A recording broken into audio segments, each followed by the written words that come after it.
Hello friends, నేను మీ Bombay బార్తక్కను. First time చేసే వాళ్ళైనా ఇవి విరిగిపోకుండా ఎంతో క్రిస్పీగా వస్తాయి. ఒకసారి చేసి పెట్టుకుంటే 15 రోజులైనా నిల్వ ఉంటాయి. నోట్లో వేసుకుంటేనే ఎంతో క్రంచీగా, ఎంత క్రిస్పీగా, ఎంత బాగా వచ్చాయో ఒకటి తుంచి చూపిస్తాను చూడండి. ఆయిల్లో వేసినప్పుడు విరిగిపోవడము లేదా ఆయిల్ ఎక్కువగా పీల్చుకోవడం ఇలాంటివి ఏమీ లేకుండా చేసుకోవచ్చు. ఇలా ఒకసారి ట్రై చేసి చూడండి.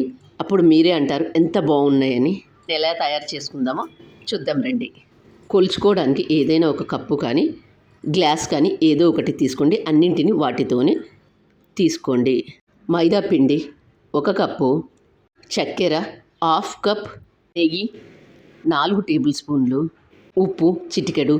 స్వీట్ ఐటమ్స్ చేసేటప్పుడు చిటికెడు ఉప్పు వేసినట్లయితే మరింత రుచి వస్తాయి. ఒక మిక్సీ జార్ తీసుకొని అందులో 1/2 కప్పు చక్కెర వేసుకొని మెత్తగా మిక్సీ చేసుకోండి. 1/2 కప్ చక్కెర మిక్సీ చేసుకున్నప్పుడు 3/4 కప్పు పొడి అవుతుంది. ఇలా మెత్తగా మిక్సీ చేసుకున్న దాన్ని పక్కన పెట్టండి. ఒక వెడల్పాటి ప్లేట్ తీసుకొని అందులో 2 కప్పుల మైదా పిండి తీసుకొని మైదా పిండిని జల్లించి తీసుకోండి. చిటికెడు ఉప్పు వేసుకొని స్వీట్ ఐటమ్స్ చేసేటప్పుడు ఉప్పు వేసుకోవడం వల్ల మరింత రుచిగా ఉంటాయి. 4 టేబుల్ స్పూన్ల నెయ్యి కానీ డాల్డా కానీ నూనె కానీ ఏదో ఒకటి వేసుకోండి. వేడి చేసి మాత్రం వేసుకోవద్దు. ఇలా వేసుకున్న తర్వాత వీటన్నింటిని ఒకసారి బాగా కలుపుకోండి. పిండిని ఎంత బాగా కలుపుకుంటే అంత బాగా వస్తాయి. ఇలా అంతా బాగా కలుపుకున్న తర్వాత చేతితో ఇలా చూస్తే ముద్దలాగా రావాలి.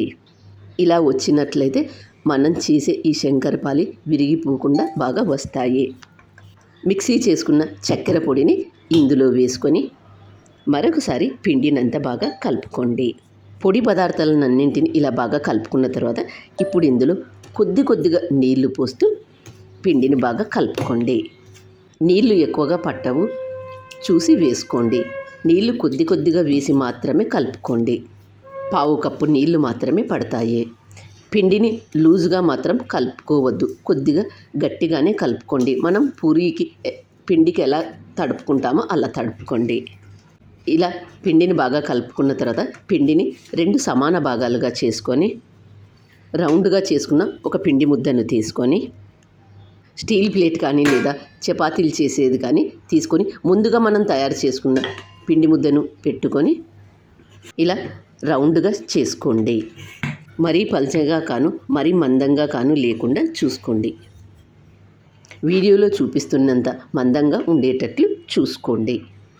ఇలా చేసుకున్న తర్వాత ముందుగా అంచులను కట్ చేసుకొని ఇలా కట్ చేసుకున్న అంచులను వేస్ట్ కాకుండా పిండిలో కలుపుకొని మళ్ళీ చేసుకోండి.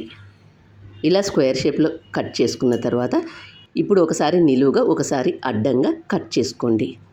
స్క్వేర్ షేప్లో కట్ చేసుకోండి. ఇలా కట్ చేసుకున్న వాటన్నింటిని ఒక ప్లేట్లోకి తీసుకోండి.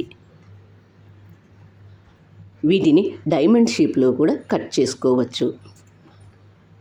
ఇలా కట్ చేసుకున్న వాటన్నింటిని ఒక ప్లేట్లోకి తీసుకోండి.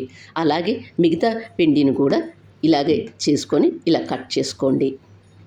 ఇలా ఒకసారి చేసి పెట్టుకుంటే వీటిని 15 రోజులైనా నిల్వ ఉంటాయి. ఇలా చేసుకున్న వాటన్నింటిని ఒక ప్లేట్లోకి తీసుకోండి.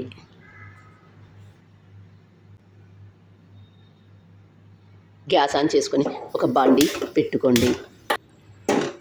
అందులో డీప్ ఫ్రైకి సరిపడినంత ఆయిల్ తీసుకోండి. ఆయిల్ వేడైన తర్వాత మంటను మీడియం హీట్లో పెట్టుకొని ముందుగా మనం చేసుకున్న వాటిని ఇందులో ఒక్కొక్కటిగా వేసుకొని కాల్చుకోండి. వేసిన వెంటనే గరిటె పెట్టి కలపవద్దు. ఒక సైడు కొద్దిగా కాలిన తర్వాత మరొక సైడు తిప్పి వేసుకోండి.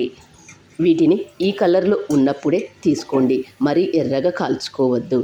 చల్లారిన తర్వాత మరి కాస్త కలర్ వస్తాయి.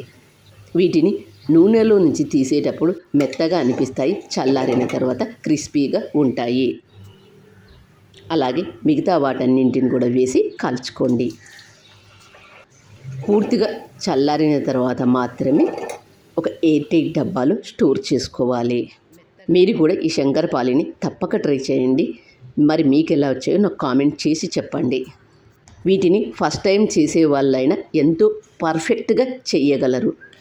ఒకటి తుంచి చూపిస్తాను, చూడండి ఎంత క్రిస్పీగా ఎంత బాగా వచ్చాయో.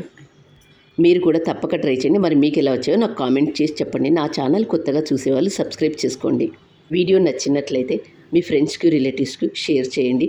అలాగే లైక్ చేయండి. మీరిచ్చే ఆ లైక్ మాకెంతో ప్రోత్సాహాన్ని ఇస్తుంది. Thank you for watching.